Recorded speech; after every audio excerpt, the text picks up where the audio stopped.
Yeah, no, no, I cannot use Sarah. Yes.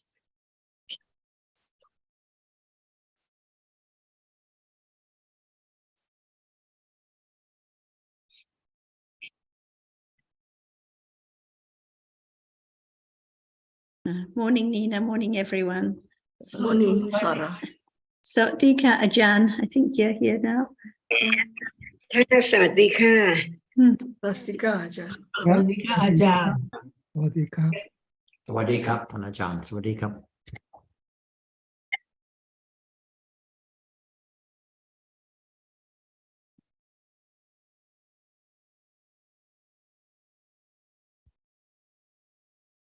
Sita, would you like to summarize your discussion or your points at all? ไม่ได้ You Yeah. have something. Yeah, I was considering and was asking Nina about this sunyata and nimitta, and Nina explained me, and it's a little clearer to me now that sunyata rise and fall, but nimitta is a shadow of the realities, and it's also very fast, but there is the sign. So that's how I differentiate. Am I correct? Yes. I think we had a discussion not so long ago about seeing and what is seen and the distinction between them. So we discussed that now what is seen is just what is visible, but that the visible object that is seen now, it falls away instantly. So that which falls away instantly is sunyata. It falls away, never arises again. It's not anything or anyone, nothing left behind. So it seems that what is seen lasts, but actually it's seen for just a moment and then gone forever, different from the seeing which experiences it. But there are countless moments of seeing, and in between, countless moments of thinking about what is seen. And the thinking thinks about the impression of what is seen, the sign of what is seen. Okay, this is nimitta. The sign is This is nimitta, yes. And yes. this in between, that is this bhavanga citta, that when the citta touches the object, you mentioned some in another. And I was asking Nina, this touching is another word for phassa. Okay, as Ajahn would say, one word at a time, otherwise we'll get confused. So actually, from the first moment of life, there are cittas, bhavanga cittas, after the birth consciousness. It's followed by bhavanga cittas. These are the life continuum cittas that don't experience an object through the sense doors or the mind door. And the bhavanga cittas are interrupted by cittas which experience an object through the sense door and cittas which experience an object through the mind door. So in between there are bhavanga cittas. Like in deep sleep, there are just bhavanga cittas. But even now, there are bhavanga cittas, but they're interrupted by the eye door process, the mind door process, the ear door process, and so on. But in the beginning, we have to always come back to this moment, not just in the beginning, at any time. We have to come back to what appears now. So what appears now is not bhavanga citta, but what is seen, the visible object appears now. The sound that is heard appears now.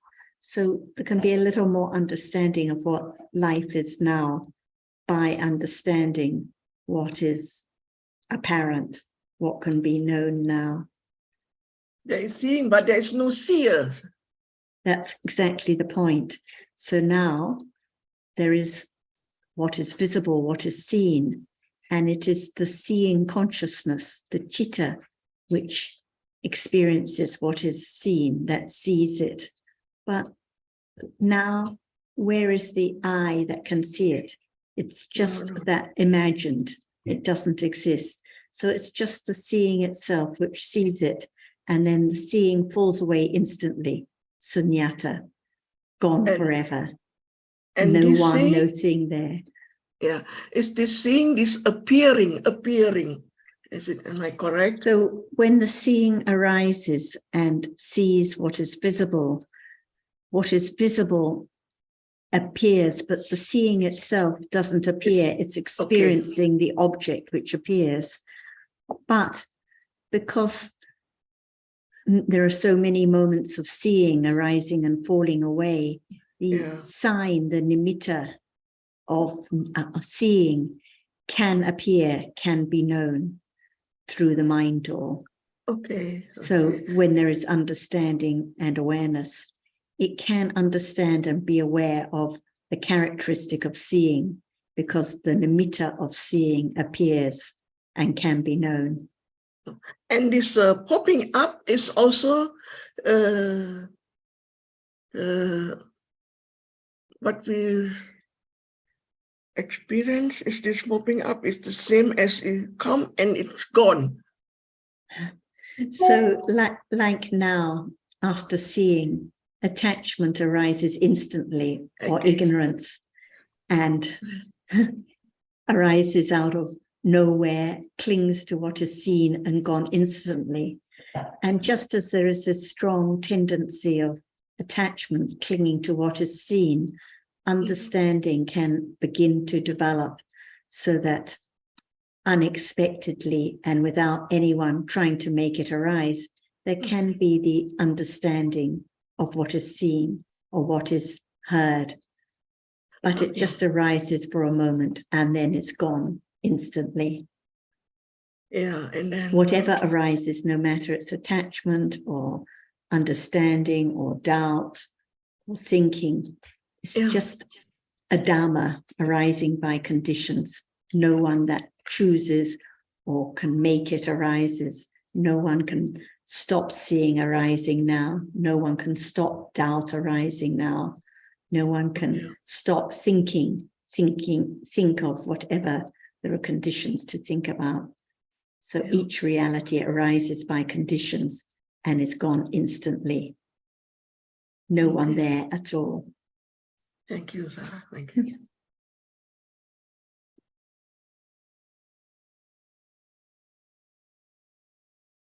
Nina, were you wishing to say more? You know, what the Buddha explained, we can verify, and we have to verify, not just believe. So for seeing, there is visible object, and there is eye sense, and that can be verified.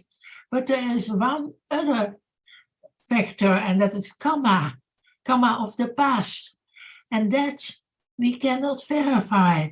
So I'm just wondering whether Ajahn can explain some more about this. I think that what is there now is the beginning to understand what is there as it is. For example, we can talk just about a moment at a time. Otherwise, there cannot be the understanding of what is there exactly in a moment. Just one moment at a time. That's why no matter what we are talking about, what is the absolute truth of it?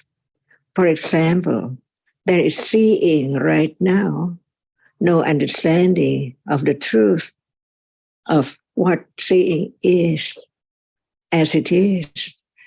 Because what appears is that which is seen, and there is thinking a lot about that which is seen from moment to moment as something. Just one moment of experiencing an object. So very, very short. How can it be anything? There's no shape and form yet. But when there is more, a little more, one more of that which is seen, it conditions the mark or the shape of that. So we take it for something all the time. If there's no shape and form, there's nothing be taken as something or someone. But when what is seen does not appear as just a moment, experiencing and visible object, a visible object only, no shape, no form, until there's more and more moments of experiencing what is seen, until what appears is the nimitta, the sign of that which is seen, and appears as shape and form of something taken to be table or person or shoe. That's why understanding the absolute truth, just a reality, experience the object. Otherwise, that object cannot appear at all. For example, what appears now? No one think about it. It's only that which is seen. Only that which can be seen. No thought about it. But no matter when one opens one's eyes, so many things around with shape and form to be taken for something or someone. That's why realities do not appear as they are at all. Just one reality, like that which is seen, cannot be anything. But when it is more seen on and on and on, it appears as the shape and form of something. That's why we understand what is meant by Intl.Dhamma, the absolute reality. That which is seen is visible, that's all. So now, many moments of seeing, not just one moment, seeing a visible object, but it seems like it sees people and things, not just one, many flowers, many things around, but it has to be one moment at a time. So consider the truth of what is it as just one reality. That which sees is not that which is seen, but that which see does not appear at all. No thought about it. What is it? But that which is seen does not appear as it is, neither, because it's something already. It's nimitta. That's why the world goes around arising and falling away unknowingly of how much rapidly it is arising and falling away. That's why we learn to understand just one moment and one reality at a time to learn about what is there. It's conditioned. It's seen by that which arises to see it, and that which arises to experience that object is conditioned to arise at that very moment to see only that very object and then gone. For example, at moment of hearing, there's no seeing, but the rapidity of the arising and falling away in succession. Nothing can be experienced as it is, as it's not there.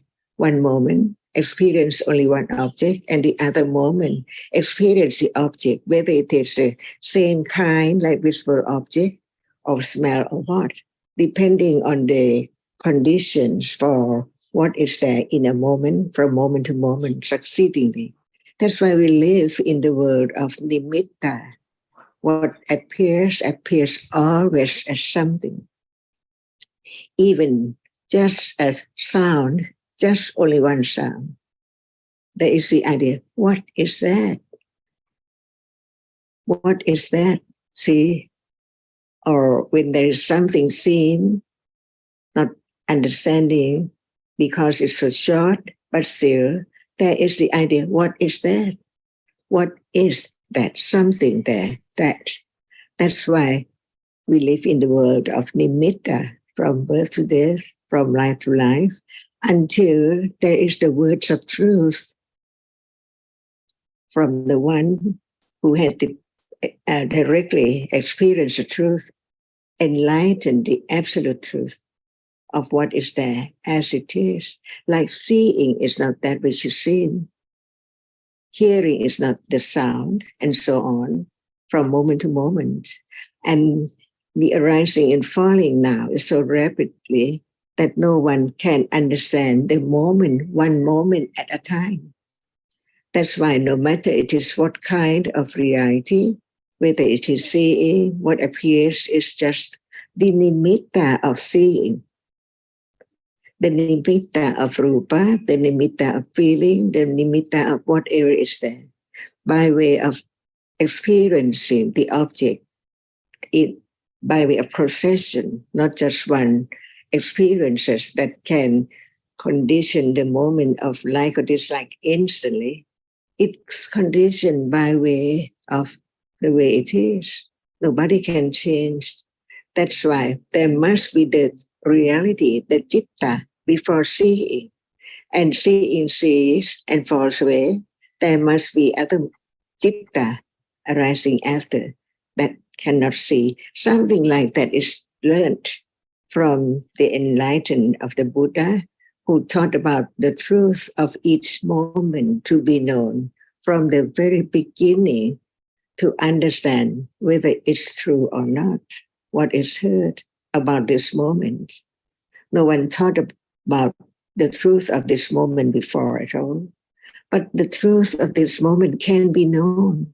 And what else can be known better than this? Because what is there now is so true. And if it's not known, how can what other be known? That's why we learn to understand this moment, understand the moment of our reality. It has its characteristic. Otherwise, how can it is known as our reality? Because it's so real when it's there. Nobody can change its characteristic at all. That which is heard is sound. Who can change it? It has arisen and fallen away. Even thinking is conditioned to think in such different aspects, depending on conditions, one moment at a time, never to arise again. What is conditioned is the reality which arises. It conditions the arising of that particular reality. And as soon as it has arisen, it falls away, never to arise again. Is that true? This moment, seeing, is not previous moment or last moment or yesterday moment of seeing at all. Never to arise again. Only once in samsara, the circle of birth and death. Is that true? Just begin to understand the truth of that which is conditioned to arise and falls away instantly, never to arise again. Is it true? Even right now.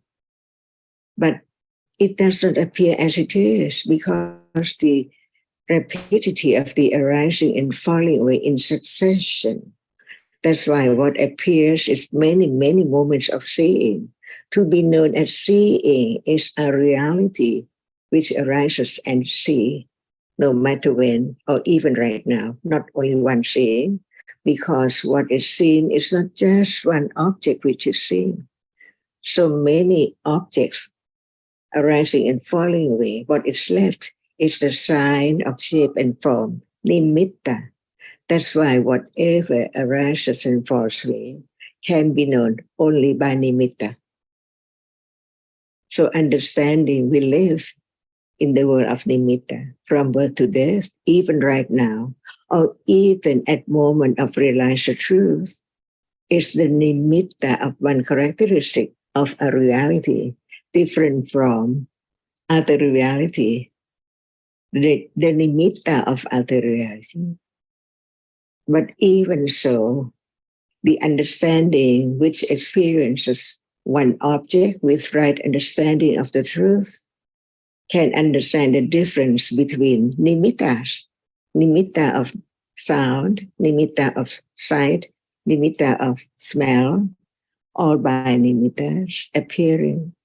And this is the word anatta. Nobody can change the way it is.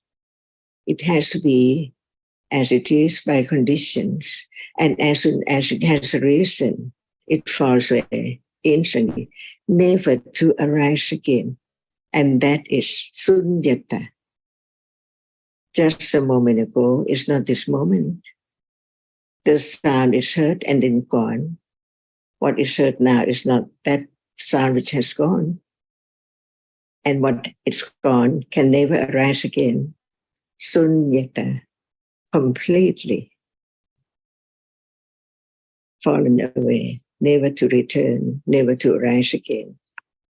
That's why understanding the truth of what is there, no matter what, at any time is known by nimitta.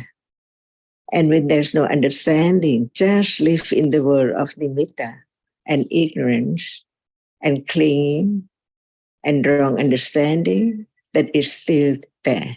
But in truth, nothing is there because it just arises and then falls away in split seconds. So this is the way world goes on. What is the world? Is that which arises and falls away all the time, never to return.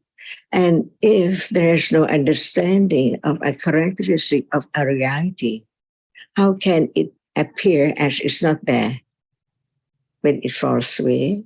And the other reality succeeds instantly, popping up when there is right understanding of that which is gone, and the next one just pop up. It's now, but it's not known when there's no understanding of just one reality at a time, as each one is different. It cannot be the same at all. That's why the understanding of the truth develops on and on. Firm confidence of sunyata and anatta will condition moment of getting closer and closer to what is there with a little more understanding directly of that as it's not the other one, gradually, little by little, until what is there is known as it's just a reality. No expectation at all. What would be the next? So anatta, no one knows the conditions for that particular moment to arise to be just by conditions. So each word is so true that when there is considering about the truth wisely, it can be known whether what is there is so true because it's now seeing, it's not hearing, it's not thinking. But no one knows that they are different because they seem to be there together at moment of speaking, they're seeing and then thinking. That's why the word enlightenment is enlightened the absolute truth of what is there as it is.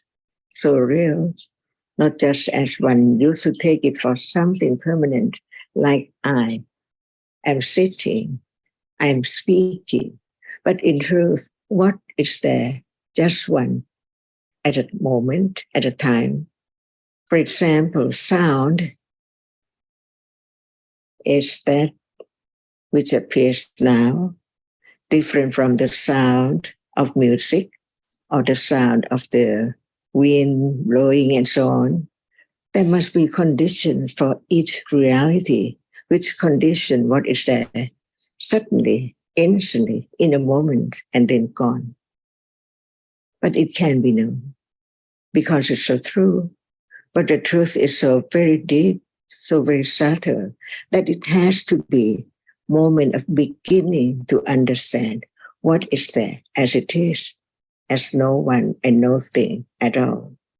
That's why the word Dhamma means what is real, what is there is a reality. There are Namadhammas and Rupadhammas. What does it mean? That which arises and cannot experience, how many of them? And that which arises and experience, different reality, different nama, by conditions. No one.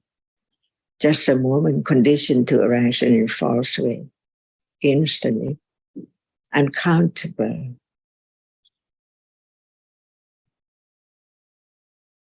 And it is anytime now.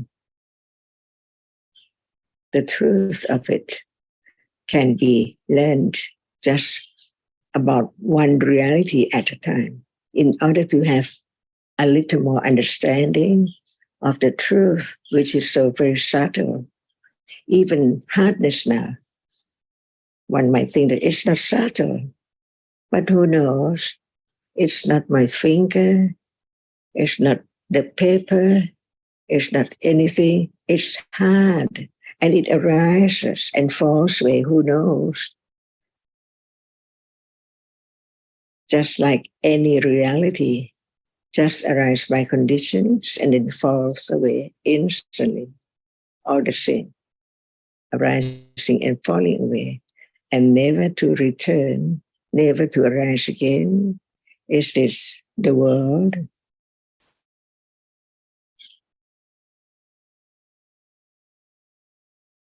Is it true? That's all. And there can be more understanding of each one. Otherwise, there cannot be moment of letting go something from it or I or thing there. In truth, it's not there anymore, even right now.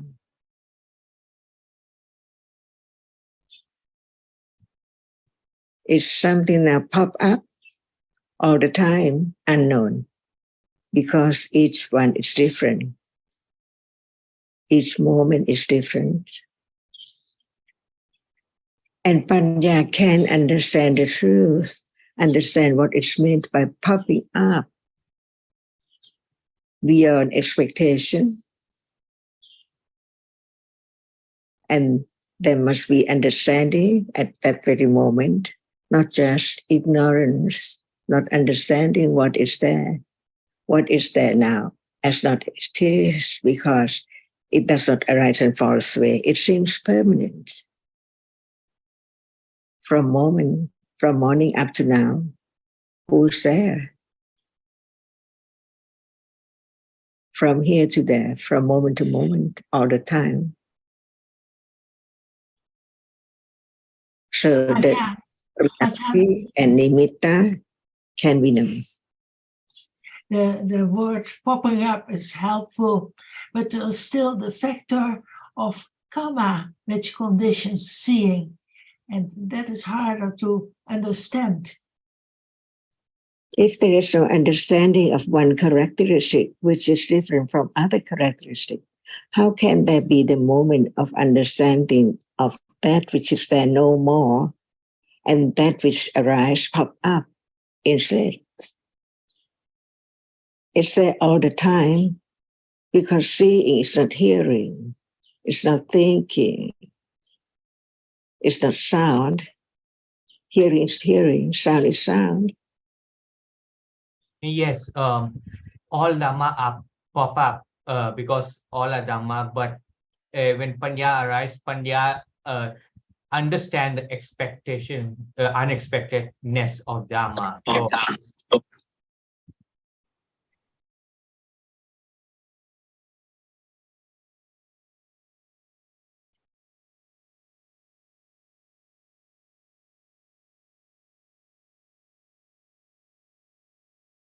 If that which is there does not fall away, how can the next one pop up instantly, unexpectedly?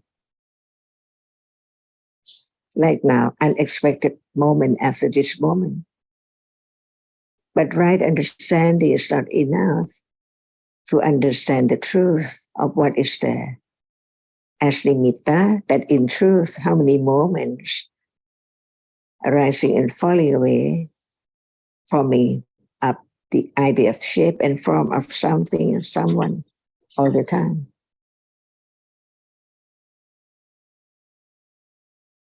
If there is someone, what is that? When is that? Is it there now? Someone or something?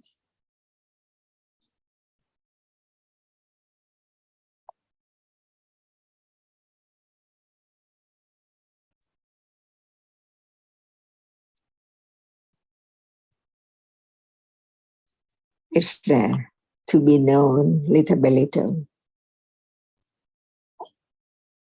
It's there. How come? If it does not arise, it cannot be there. And it is not always there because other reality arise. For example, seeing is not hearing. And who knows, there are many moments of that which experience the object, but does not see or does not hear, but experience the same object, which is seen now, which is heard now.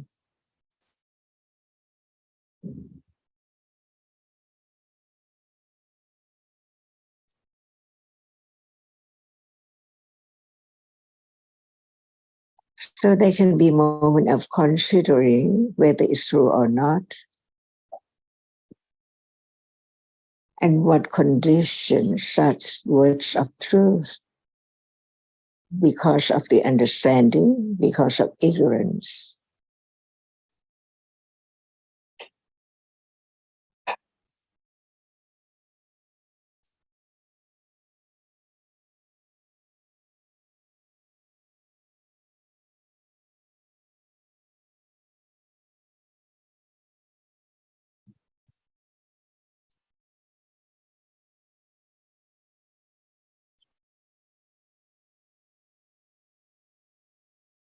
So what is true and what is not true?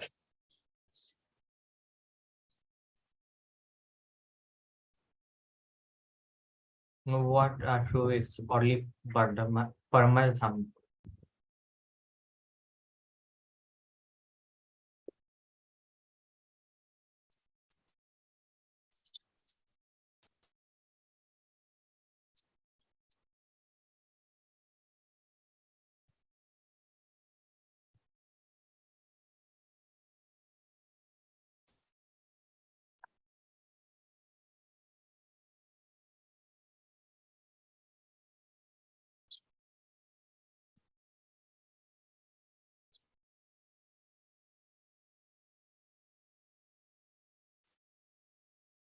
And what is there thinking now, seeing now, hearing now, smelling now, tasting now, touching now?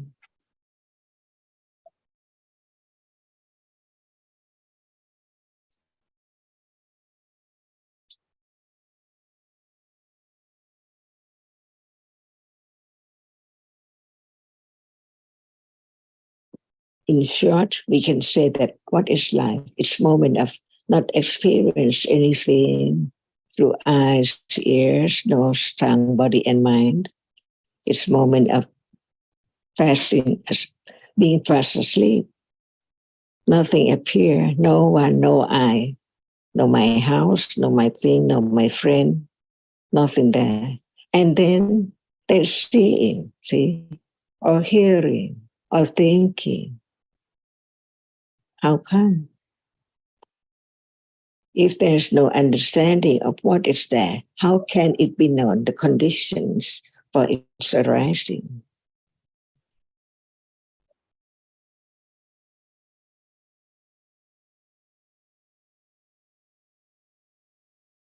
Intl.Dhamma, I want go on, go ahead. Intl.Dhamma, go ahead. And there's not just seeing, hearing, smelling, tasting, touching, thinking. There are also other reality, attachment, ignorance, aversion, and thinking about what is there as something too. So life goes on at the moment of no experiencing of that through the six doorways, but the object cannot be known at moment of sleep. No seeing, hearing, smelling, tasting, touching. No world appear at all. No one there at all. Nothing appear. But there are conditions to see, to hear through the six doorways. So life is only these doorways and that which does not experience through any doorway, but it's there at moment of being fast asleep. The whole life and on, next life, not more than this, and all gone. Ignorance is there. Take it for something permanent, dreaming about what is there. But it's just only thinking and seeing and hearing and smelling and tasting and touching. 6 doorways. So where's the I or anything? At moment of sleep, why not? No seeing, no thinking about that which is seen, no hearing, no thinking about that which is heard.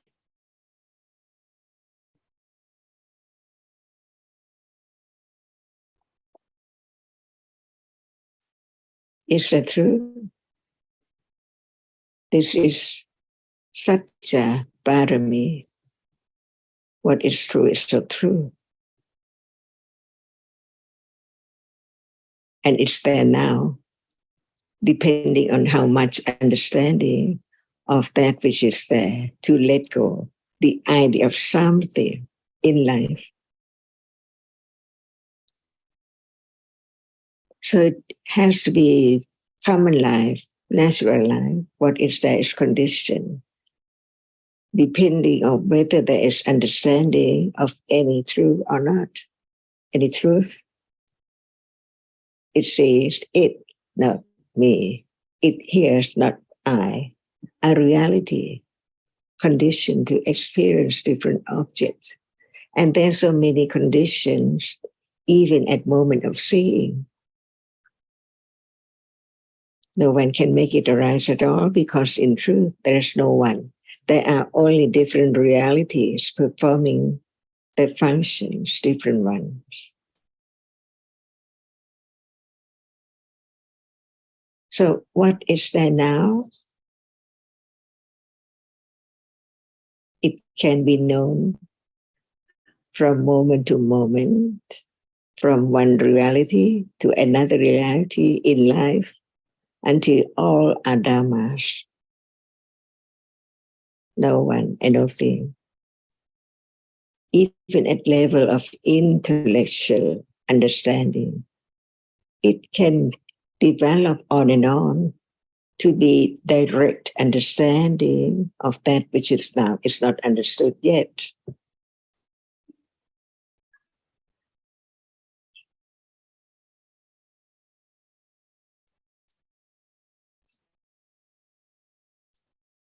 I think it helps that seeing and hearing are results and quite different from like and dislike.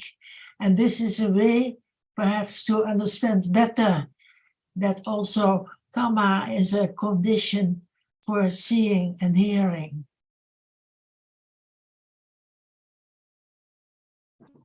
What is there at moment of seeing? Just a moment of seeing, not at the moment. There must be the reality which arises and see. If it does not arise, it does not see. But it can arise at will or by anyone. There are conditions for whatever arises to be just only that. For example, seeing cannot be hearing, it cannot think. It just arises to see because who can stop the reality which arises to experience an object? It's there from birth, anytime in life circle of birth and death. So that it's there already. Who think that I will stop it, I will control it, not to have it arise at all? Impossible, because it's already there by conditions. But to be able to understand the truth, that what is there, so we can understand that it's conditioned much more than anyone can think about it. For example, there is seeing, so very common. Seeing, that's all. But in truth, seeing is seeing. What does it mean? It cannot be anything at all. So seeing is a reality. It's real because it's that sees. but it's the reality which experiences, and there must be the object of experiencing. So seeing arises to experience what? That which impinges on the eye base. And what is the eye base? It's not hardness, it's not softness, it's not heat, it's not cold, but it's a reality which is there, which can be the base of that which impinges on it. And the reality which can impinge on that rupa, the base, is only that which can be seen. If it does not impinge on it, they cannot be seen. Even seeing, a moment of seeing, is conditioned. There must be the reality which can impinge on the base, the eye base only. And how come the eye base? The condition for eye base is the karma and so on. We learn to understand a little more of that in order to let go the idea of permanence of the self or the thing, to understand the truth of just a moment there. So many conditions. So we talk about reality from one to one to have clear and clear understanding of the truth.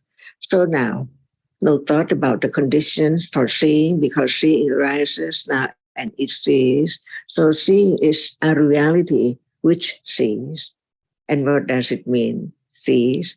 There is a reality which is seen.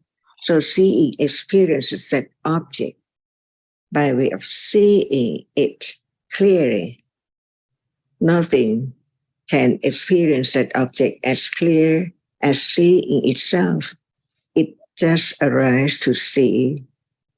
And without the mental factors which condition it to arise, it cannot arise either.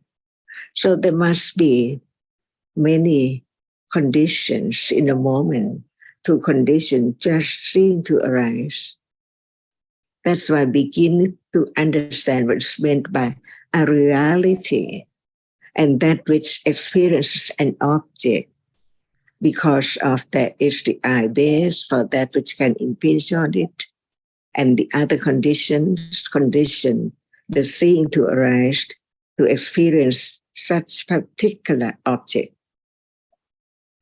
No matter it is pleasant or unpleasant, seeing experiences it.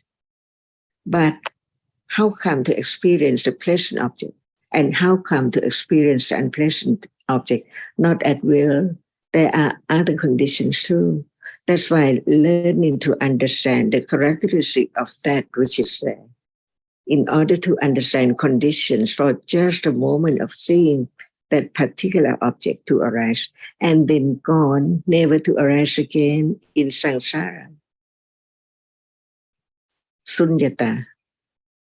But without understanding that reality as it is, when it's there and when it's gone, never to return, how can there be the understanding of the sunyata of that object, or the anattness of that which is conditioned to arise? Without the proper conditions, it cannot arise at all.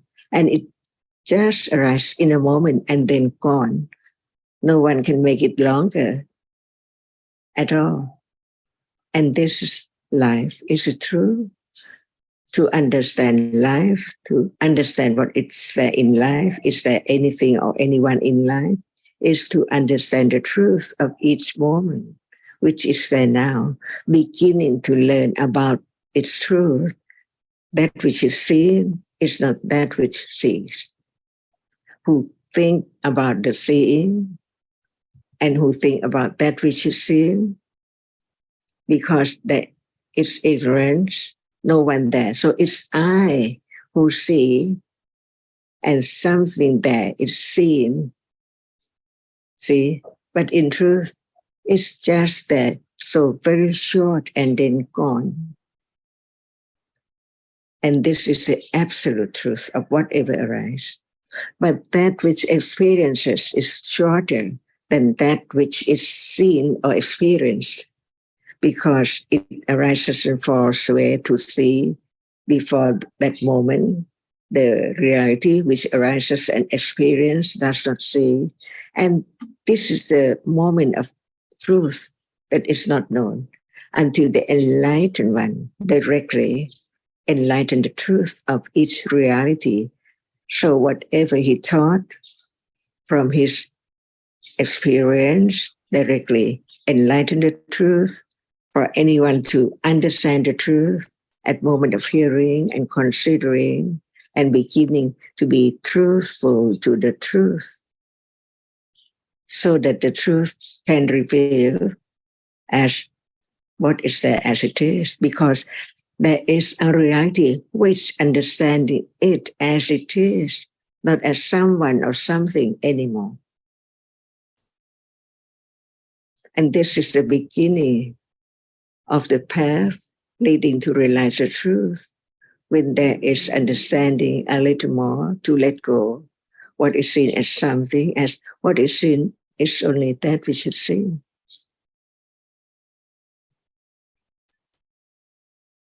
Little by little, and be truthful to the truth, right understanding develops from moment of hearing, considering, understanding, and be truthful, and to be confident of the truth. More and more, let go the idea of I or thing, very subtle, very gradual, unknown. Now it's working towards that way to realize the truth. Only when there is the understanding of the truth. That which cannot understand is ignorance. It cannot understand at all. It's a reality which cannot understand the truth. It's there. No understanding at all. And understanding is another reality in life because it understands what is there as it is, little by little, from intellectual understanding, firm enough to condition moment of directly understand what I heard, what we are talking now, to understand the truth of that hardness, nimitta. Because whatever appears now does not fall away to be just only one moment or one characteristic or one nimitta. That's why it appears as just a nimitta of that which arises and falls away as the other moment, seeing and thinking and experiencing hardness.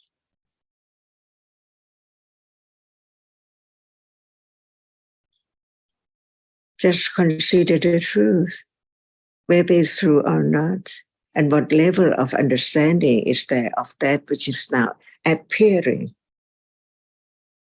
and gone unknowingly until it's known by way of nimitta of that which appear as different from the other nimitta.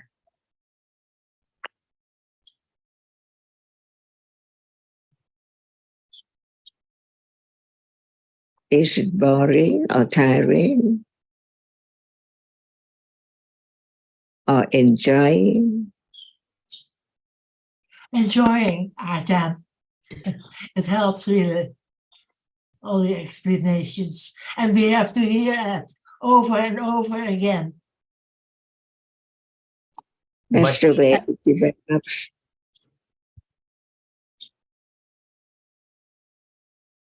And I think the point is that if there is no understanding of seeing or hearing or bodily experience, then there cannot be the understanding of how the seeing is conditioned or the bodily experience is conditioned. So that's why we come back to talk about the seeing now itself, in order for there to be the considering and understanding of the nature of seeing.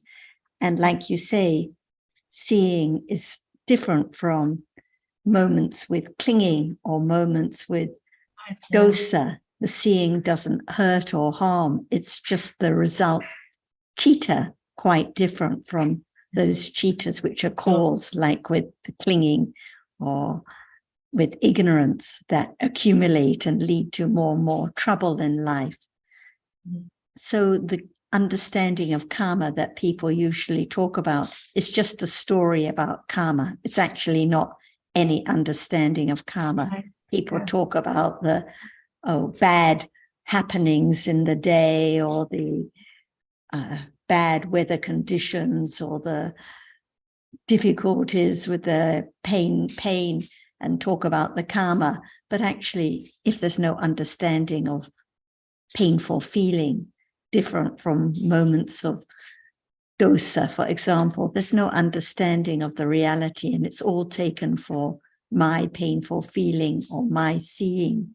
So the understanding of karma has to begin with the understanding of reality itself, seeing different from what is seen, seeing different from thinking about seeing. So gradually, by understanding the nature of the reality more and more precisely, more clearly, there can be the beginning of understanding how it is conditioned, that it is a conditioned Dhamma, quite different from the visible object that's seen, quite different from the thinking about the seeing. So that's why we always have to come back to the beginning. Like people or other religion, they say that we should believe in karma, but we are not meant to believe, but to understand the truth of a reality, that's what is cause, what is effect. Yeah, and I have a question. Like we normally say that see, hearing, smelling, touching. We know that consciousness is the leader of knowing the object, and when seeing consciousness arise, this accompanied by Chetasika. But I don't know whether I'm understanding correctly. For what I'm thinking is that seeing consciousness do the performance of seeing, but the Chetasika that accompany in that moment do not see but know the same object and perform a different function. So am I correct that only the consciousness that we call as seeing? Yes, only seeing consciousness has the function of seeing. The passa doesn't see, the manasikara doesn't see. And also, I wouldn't say they know the object, they just experience it according to their functions. So the passa contacts the object, the manasikara attends to the object. They don't see it, they don't know it, they just arise with the seeing consciousness at that moment, this moment, perform their functions, experiencing the same visible object, and also fall away instantly, also sunyata. So only one citta in life that sees the visible object, sees what is light, and then gone completely. But without the passa contacting the object and manasikara attending to it and so on, the seeing couldn't arise and clearly see the visible object. And I think what you said about karma, and not just other religions, but also people who think they are Buddhist or have some understanding, everyone has heard about and knows something about karma, but actually it's just a story, just a belief. Yes. And it's all about me and my results and other people and their results, without the understanding of realities as dhammas, not belonging to anyone. There cannot be any understanding of karma and what is conditioned by karma, like the eye sense conditioned by karma. It's not my eye sense or your eye sense. It's just a rupa that arises by that condition and then falls away instantly, again and again and again throughout life. Yeah, and when something unpleasant in life happens, they say it's my karma, and it's just a story, as you say, just a story of karma, not the reality.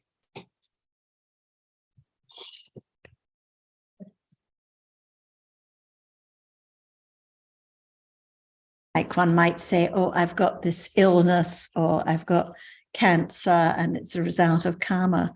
But the bodily experience, which is the result of karma, is just one moment. All the many, many moments of thinking about the illness, thinking about the disease. The thinking is the accumulated tendency, the thinking with dosa, the thinking with clinging, the wrong understanding of self, not the bodily experience, which is the result of karma. And like the seeing, just experiences the tangible object for a moment and is gone instantly as a result of karma.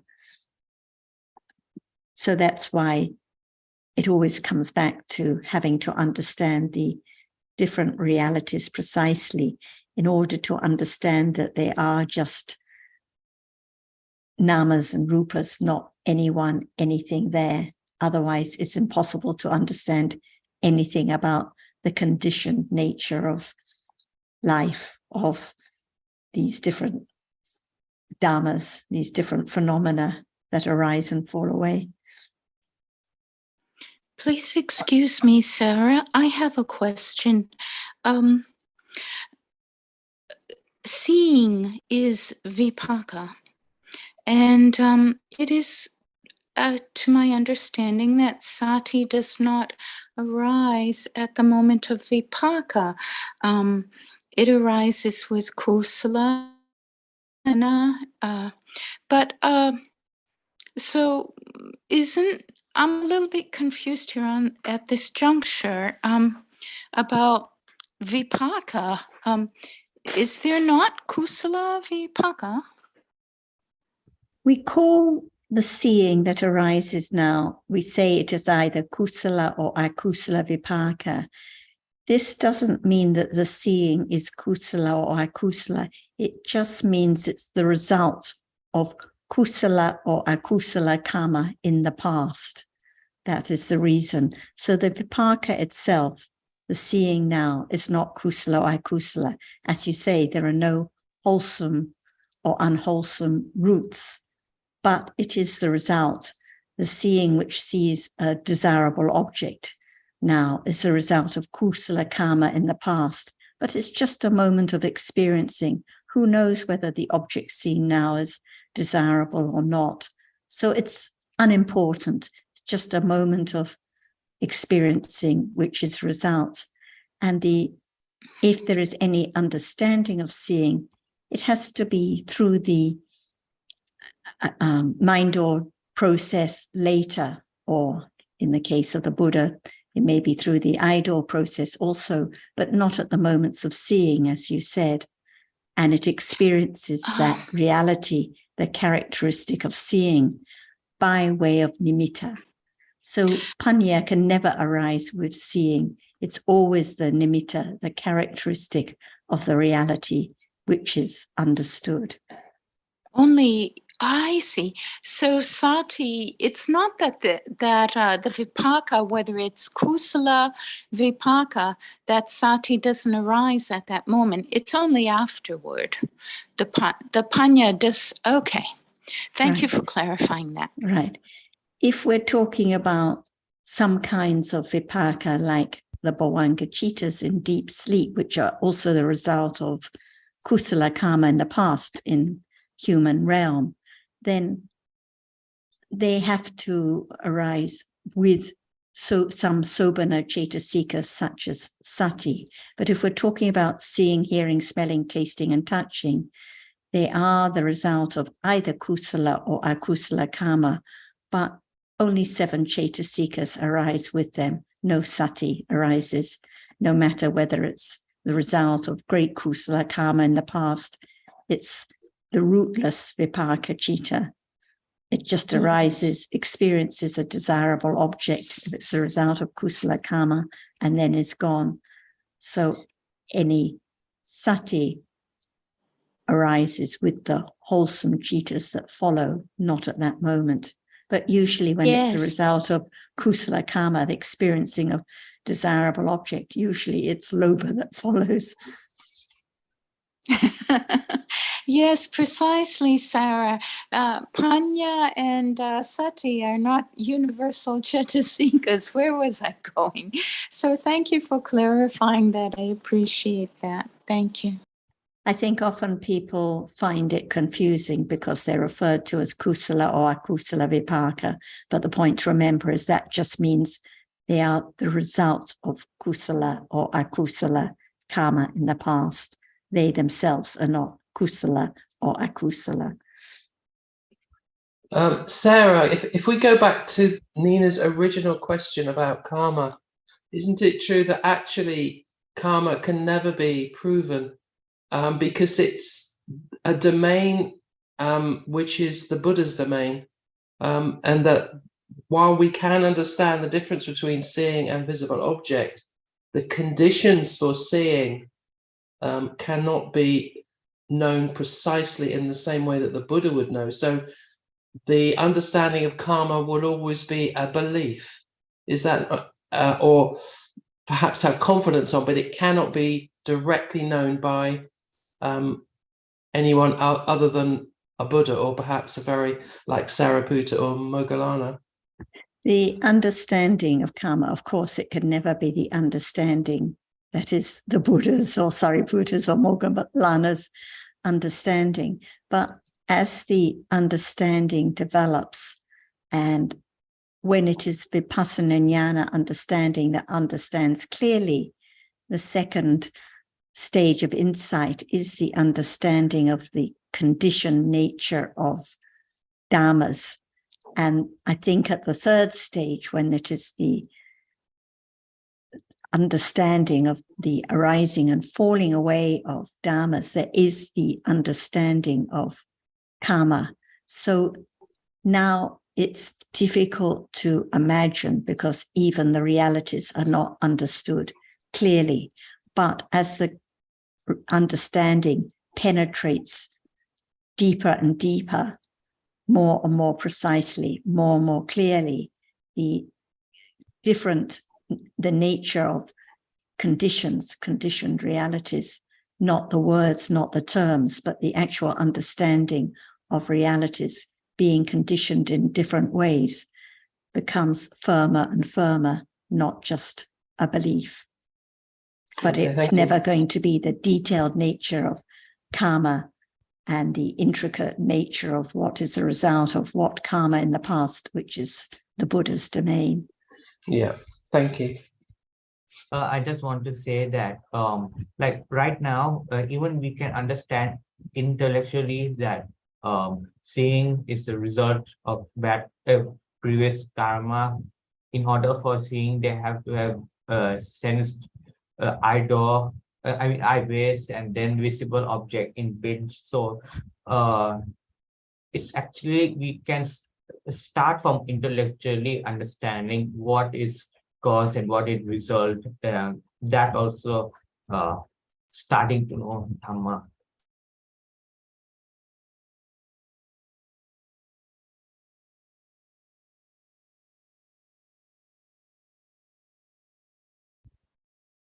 Yes, I agree, Hajit. I think that it begins with the wise considering, the wise intellectual understanding of seeing now. Seeing is not my seeing. It doesn't arise because I want it to see or I can make it see. So just beginning to consider is the beginning of understanding, which develops more and more precisely until it is the direct understanding of the seeing itself or what is seen and so on. So it is the understanding which gradually develops stage by stage.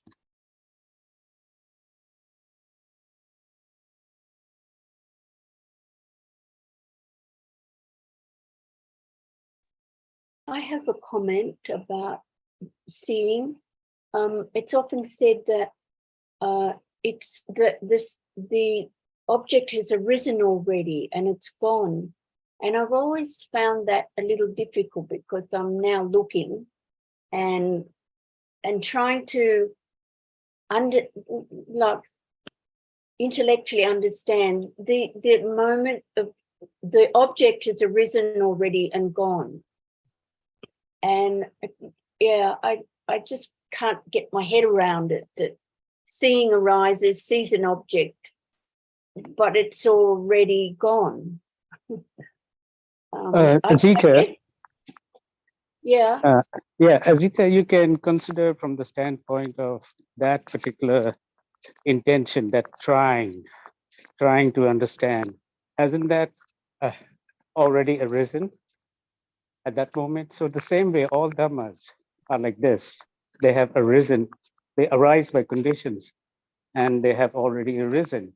So the trying to understand would have had to arisen, and then the idea that I'm trying. Yes, I can see. I can understand what you're saying, Sukim. Yeah, I guess each time I hear it, it puzzles me or confounds me or something, that the object has arisen already. But I get it. I just think I need to get it a bit more.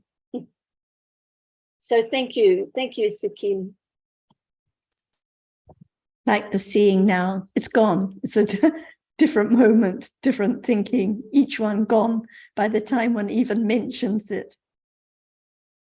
Well, I think that, yes, that's right. That's what I hear a lot. I think it just shows the rapidity of the arising and falling away of objects, and the even more rapid arising of jitters. So whatever it is, it's gone instantly, and gone, yes, gone, and yeah. Yeah. Thank you. John, we can't hear you. Thanks, Harji. Azita, you mentioned that what you found difficult was the idea of the object having arisen already. So what would you think the situation would be in terms of seeing and the object of what is seen? That's a good question. I hadn't thought of it that way. That, you know, yes, I'm looking out the window and at all these objects, and they've risen already. I guess it's because there's still this strong attachment to eye seeing, you know, and I can move my eyes around and I see stuff, but Can we say that an object can't be seen unless it's impinged on the eye, and then and only then can it be the object of seeing consciousness? Right, yes. I think I probably have to contemplate this a bit more, you know. There is no eye to see. There is it would seeing. be the same with, there would be the same with sound, for example. Yes. Well, it sound just has to have arisen and impinged on the ear before it can be the object of the ear consciousness. Yes. And I think it's the rapidity, because as soon as there's a sound or a visible object, it's instantly, it is something. Like when you say about, when you mention about all the objects around, when you see this and that, it's all the idea of something, and that's why it's not clear, because it's still something that is seen here and there. And when I look out of the window, it's not visible object, just that which is seen, something instantly. And so that's why there cannot be the understanding that the seeing has gone instantly, the visible object has gone instantly, because it's still eye seeing and something that is seen. Yes. I was just going to add one more thing, and that is that I don't think this doubt could be resolved by focusing on what is being seen at the present moment. That's for sure, because that's never going to give an understanding of the reality of the present moment. So it's more likely to be resolved by just considering what one has heard of the Buddha's description of the world, rather than actually trying to see it in real time. And Right, isn't yes. it's the same for Aryans? For them also, it's like as if everything is seen at the same time. The rapidity is not the problem. The problem is the ignorance and lack of understanding. Yes. Yes, I don't think they slow down when you become Aryan. I'm sure it's all very, very, very rapid. So yes. Yes, it is.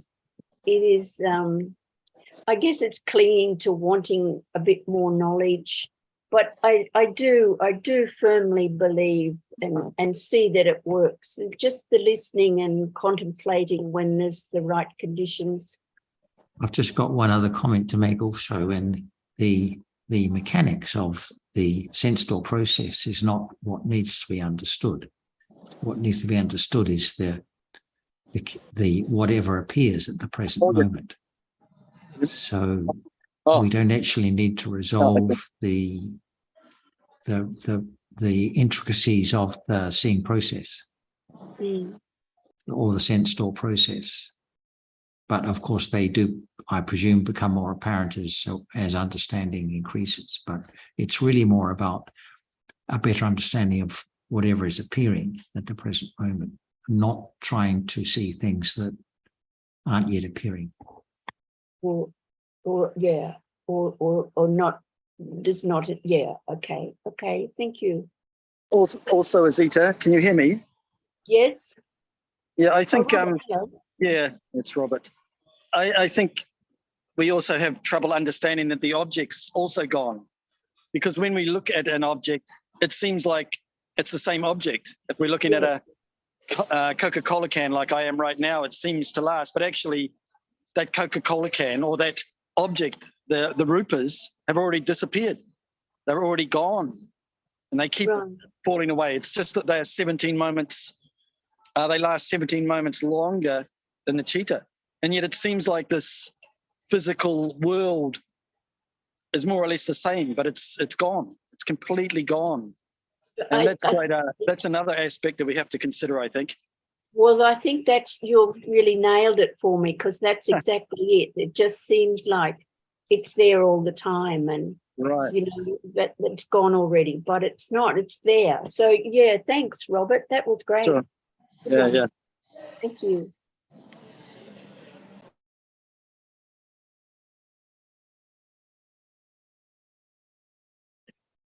Personally, I think what's more hard to understand than that is what John was just referring to, that if there is seeing, it means that visible object must have arisen to contact the eye. So that's a little hard for me to understand, although of course I've heard it and I think it's true that everything that appears must have arisen, but it's not something that I can say that I understand that it is so. And also that the rupa will continue for 17 moments, and seeing is but one moment of the process before the rupa will last for 17 moments before falling away. So that points to the conditionality of these dhammas.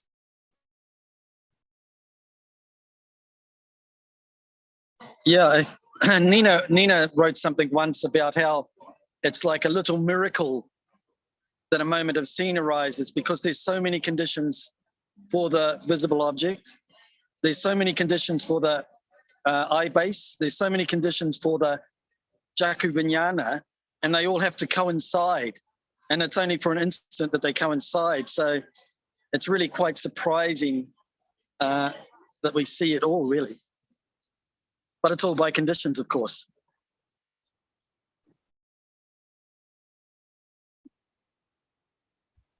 We're coming together, like in the text we read about, like the balancing on the head of the pin.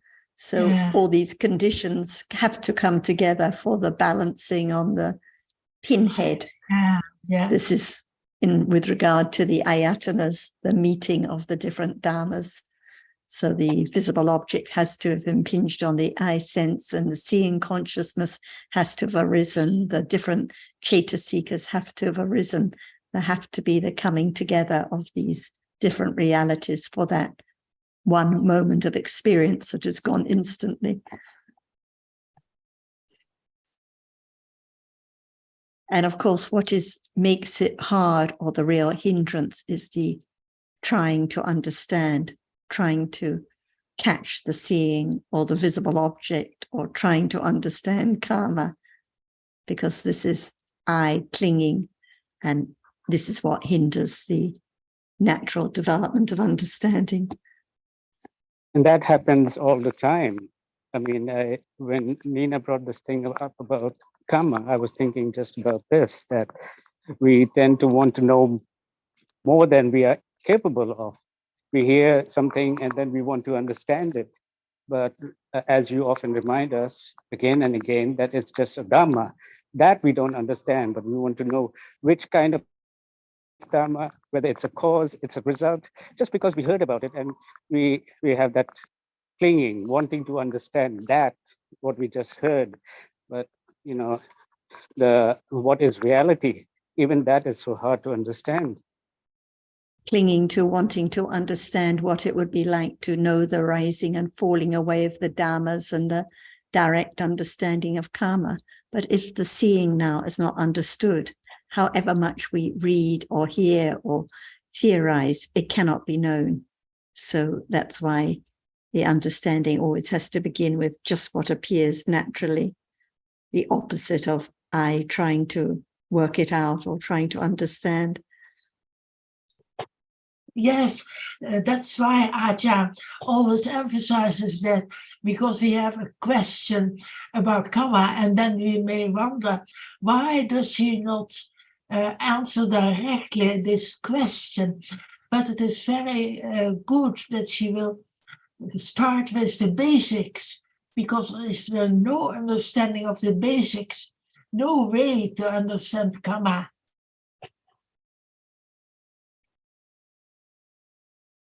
Thank you, Nina. That's a good reminder. Thank you. Yeah. And it's just I that would like to know or work it out.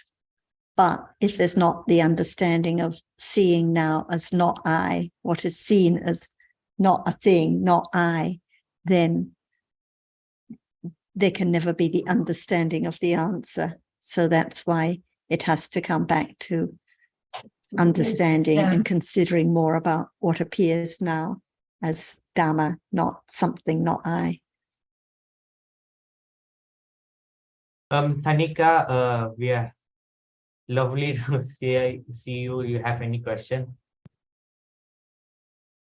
Hello, everyone. Yeah. Hi, this is Tin. And Dream is also here. But I have a question today, but I think you, Sarah and everyone else just answered like my question, that like wanting, like trying to understand is the hindrance to really understanding. Because my question before this was, I was gonna ask about whenever I was like there are moments that I try to rush. There's like a sensation of like rushing to conclusion, that it's anatta, that it's like condition. It's even without like really understanding about it.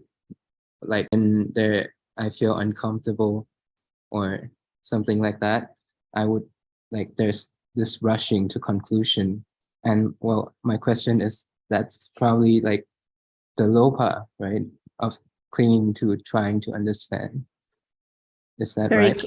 Very glad that you've joined us here, Tin. I didn't recognize your name.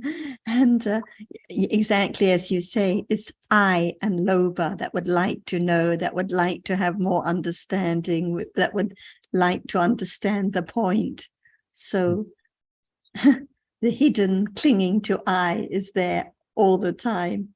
But gradually, even that can be understood, because that's a Dhamma. So rushing to want to know, rushing to try to understand just different moments of clinging that can be understood for what it is, and each one gone instantly. At moments of considering carefully, like you said you were a few moments ago, it's different from the moments of trying to understand. So there can be a little more understanding that seeing is one reality, trying to understand is another, wise considering is another.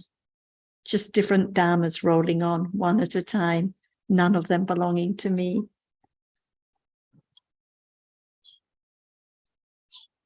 So thanks for joining us by Zoom, and glad that Dream can join too.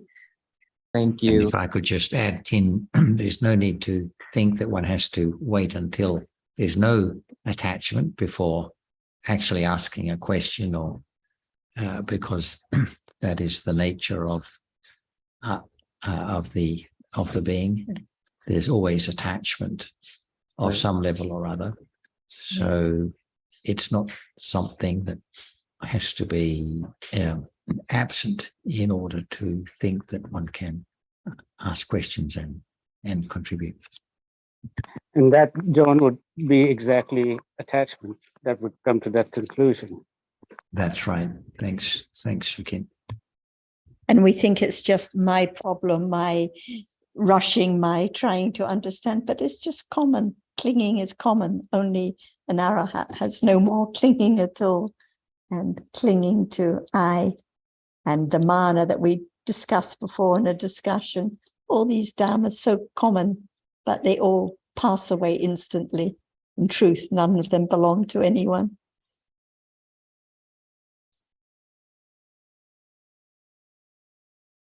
Thank you very much. We just have a few minutes. Perhaps I'll see if Ajahn would like to add anything to any of these discussions. There can be more understanding of just one reality, clear, depending on whether there is how much understanding of it right now, no matter what we are talking about, any reality. For example, seeing how much understanding of the truth of it, which is now experiencing an object and then gone. Learn to understand that this function cannot be done or performed by any other reality, only seeing itself. The citta, which arises by conditions to experience that object. Not I, no thing. Is it true? This is the moment of beginning to understand, no matter what reality is there now, they are only just one reality at a time. Different ones too, not just the same one, not as the same seeing.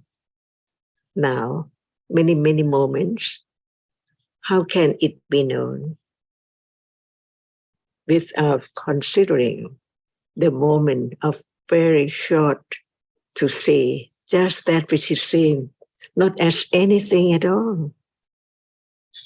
And there are many cittas in between before there can be the next moment of the process of seeing. See, and this is life, hidden life of truth, because no understanding of this moment. So many ideas about what is in as before, until hearing the words about the truth of each reality to be considered gradually, even about the reality which experiences an object. We just heard about it, we talk about it, but what kind of the reality which experiences an object is known now as it is. Citta is not cetasika.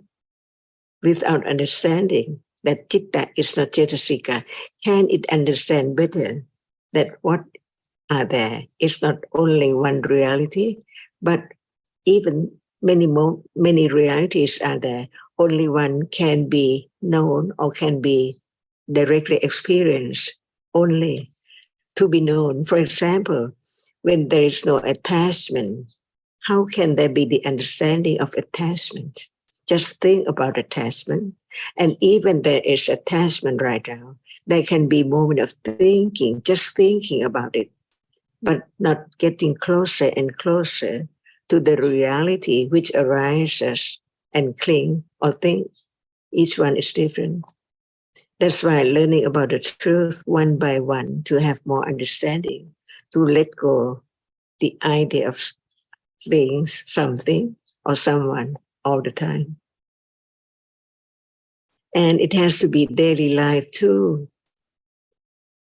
It can't be known whether how much understanding of what we heard now in life, any moment, drinking, talking, hearing, considering, what are they in life, in daily life. So the understanding of Dhamma has to be understanding any moment in daily life as it is, because it's conditioned to be just like that and then gone. Not just thinking about the word or the term or the story, but the characteristic of that which is hidden now, because the thinking about self or thing is there. So how can there be the moment of understanding that it's not anything at all? It's only that which is heard, only that which is seen, only that which is touched. And it's there all the time.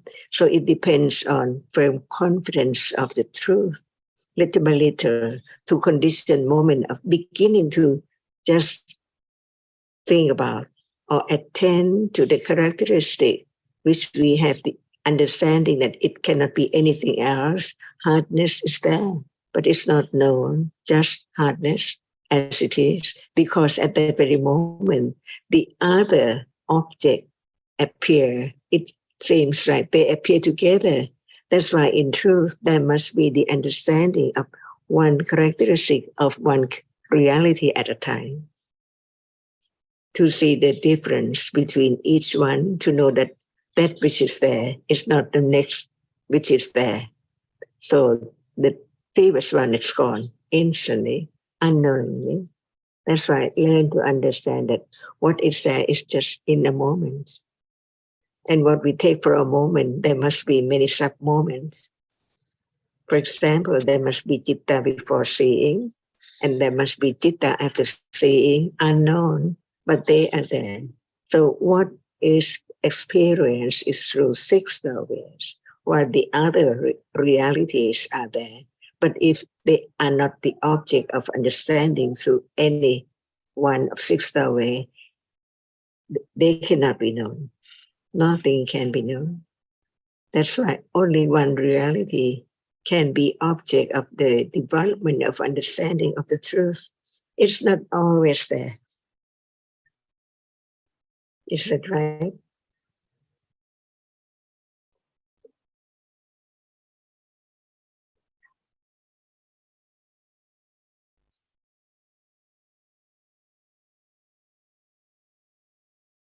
Just learn to understand little by little. That's the way to develop the path to understand the truth of what is there as it is, little by little. To be just a reality, unexpectedly, it's there and then it's gone because there are other reality after that. But when that is not realized yet, it seems that everything is there together all the time. Have confidence of the truth. Adidana Parami of Satya Parami. Is that you? Thank you, Ajahn. And I think it's time now, so we'll see everyone next week. So, Dika. Dika, thank you. very much.